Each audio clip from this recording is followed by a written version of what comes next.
today... Oh, and by the way, I know you're probably responding, wait, that guy is a kid? He sucks. Get the kids off YouTube. So please don't spam dislikes because of this, because it's really stupid. Okay. Now, today we're going to look at the controller I use for all of my gameplay videos. Well, it's like an Xbox 360 controller.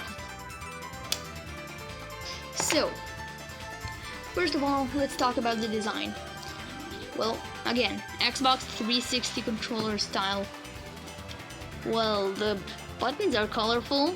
I guess that's something. There are all those buttons here. Nothing really special. This controller doesn't stand out too much. But now, is it comfortable? To hold at least? Yes. I really like how the analog sticks work perfectly as a D-pad. And the buttons are really easy to access because they're really close to each other. So I can just run and jump, run and jump, run and jump. It's really simple, easy, and fun. The start button, it took me a lot of time to get used to it, but I finally did. Now, you need to actually move your, right thumb to the start button from the face buttons to just pause the game. It's not something too bad, but it's really I don't know if I think those could be in a more, a place that they would actually be comfortable to use. Like more triggers, like here. But no, this tries to be just like the Xbox 360 controller, and I respect that. Oh, and by the way, it tries to be like the Xbox 360 controller, and it does it. Because the D-pad, just like in the Xbox 360 controller, is shit. If you ever played with an Xbox 360 controller, and you just put your thumb on the D-pad, you know how bad this is. Now, there are also the LR buttons and ZL and ZR. However, ZL and ZR have something weird about them. And that weird thing is that they don't work.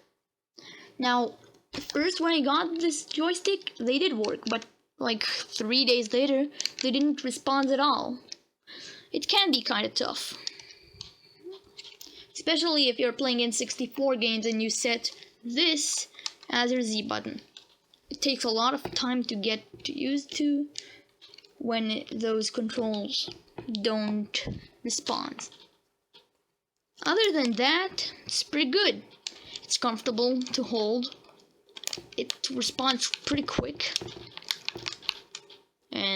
But I use it for retro gaming. It doesn't work well with SNES and NES, but it works well with Sega Genesis and N64. Now, yeah, I need to use emulators because I don't really own those consoles. But hey, other than that, how should I play hacks? Well, so yeah. Now, this was, that thing only costs, I don't know, $12? I'll just put a link in the description below so you can buy it on eBay. It's really cheap and it has free shipping.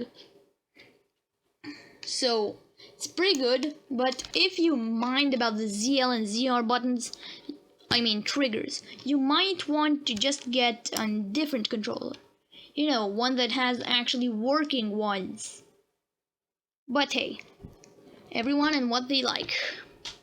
I'll give this controller a 7.4 out of 10.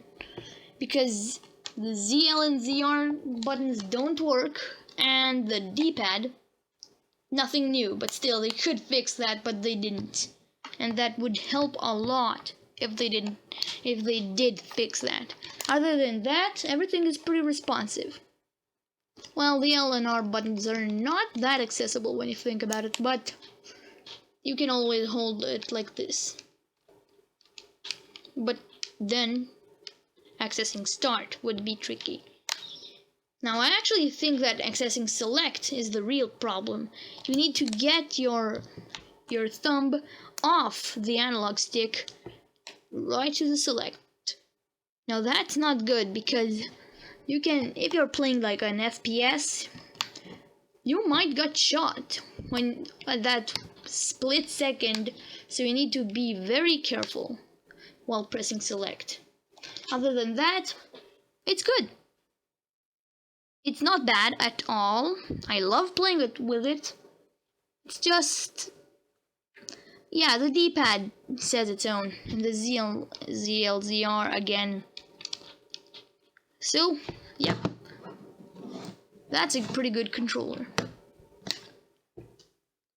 Hope you enjoyed the video. Probably not because my voice sucks, but other than that, wait, did I say like other than that 3 times already?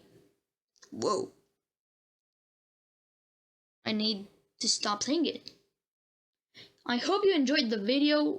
Please rate this video. Maybe subscribe if you enjoyed and comment so I can know what your opinion is.